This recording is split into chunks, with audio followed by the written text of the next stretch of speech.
안녕하세요, 리코입니다. 오늘은 제가 최근에 구매한 소니 FX3에 대한 솔직한 리뷰를 들려드릴게요. 저는 10년 넘게 사진을 해왔지만 영상은 완전 초보입니다. 그동안 사진에만 집중하다가 영상에 한번 도전해볼까? 라는 호기심에 구매하게 되었습니다.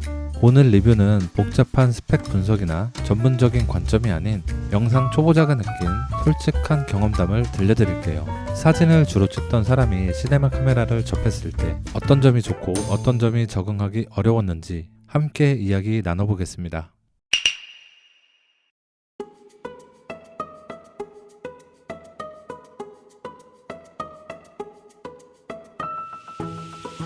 FX3 박스를 처음 받았을 때 드는 생각은 생각보다 작네. 제가 사용하던 알파7 시리즈와 크게 다르지 않은 사이즈에 놀랐습니다. 구성품으로는 FX3 카메라 바디 한 대와 배터리 충전기, 그리고 XLR 마이크를 연결할 수 있는 탭핸들이 구성품으로 있습니다. 촬영의 편의를 위해 스몰리그사의 풀케이지를 장착해 두었습니다.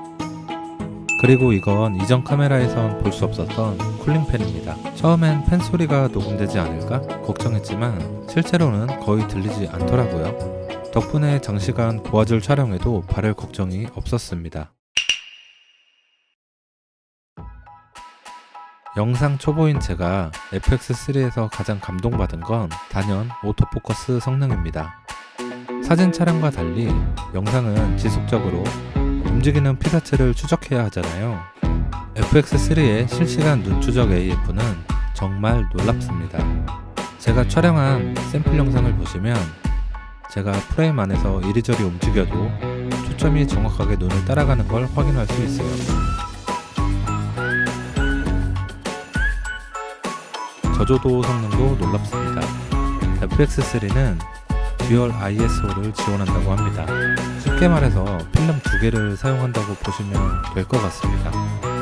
그래서 지금 ISO가 12800임에도 불구하고 깔끔한 영상을 보여주고 있습니다.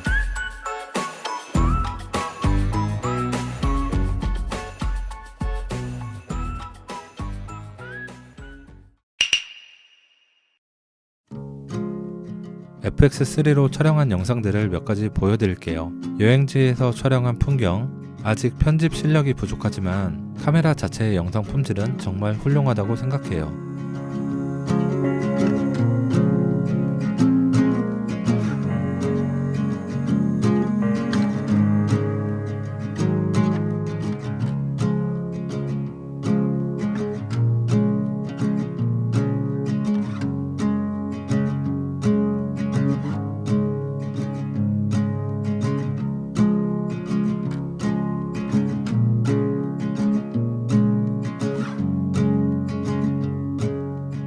처음에는 영상 설정이 너무 많아 헷갈렸어요.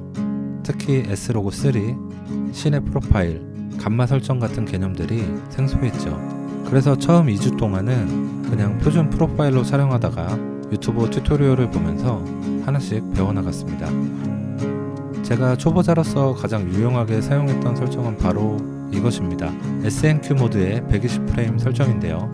이걸 켜두면 슬로우 모션 영상을 쉽게 촬영할 수 있어요. 120프레임이 슬로우였다면 반대로 1프레임은 타임랩스를 찍을 수 있게 되는 것입니다. 배터리 지속 시간은 사진 촬영보다 확실히 짧습니다. 그래서 저는 항상 여분의 배터리를 준비해서 다닙니다. 10년 넘게 사진만 찍다가 영상으로 넘어오니 가장 큰 차이점은 시간 개념이 추가된다는 점이었어요. 사진은 순간을 포착하는 것이지만 영상은 그 순간들의 연속이잖아요. 그래서 구도뿐만 아니라 카메라의 움직임이나 장면 전환까지 고려해야 한다는 점이 처음엔 어려웠습니다. 물론 지금도 어렵습니다. 편집 워크플로우도 완전히 달랐어요. 사진은 보통 포토샵이나 라이트룸에서 작업을 하다가 영상은 프리미어 프로 혹은 파이널 컷 프로를 사용하죠. 새로 배워야 했고 컬러 그레이딩 개념도 생소했습니다. 하지만 FX3의 S로고3 영상은 편집의 자유도가 높아서 사진 편집처럼 원하는 느낌으로 만들어갈 수 있어 즐거운 경험이었습니다. 그리고 가장 큰 장점은 제가 가지고 있던 소니 E마운트 렌즈를 그대로 사용할 수 있다는 점이었어요. 추가 렌즈 구매 없이도 다양한 영상을 촬영할 수 있었습니다. 영상 초보자에게 FX3가 적합한 카메라일까요? 제 경험으로는 예스입니다. 특히 저처럼 이미 소니 시스템을 사용 중인 사진 작가나 그리고 영상에 입문하려는 크리에이터들에게 적극 추천합니다. 앞으로 저는 이 FX3로 브이로그와 리뷰 콘텐츠를 만들어 볼 계획입니다. 아직 배울 것이 많지만 이 카메라 덕분에 영상 촬영에 진입 장벽이 훨씬 낮아진 것 같아요.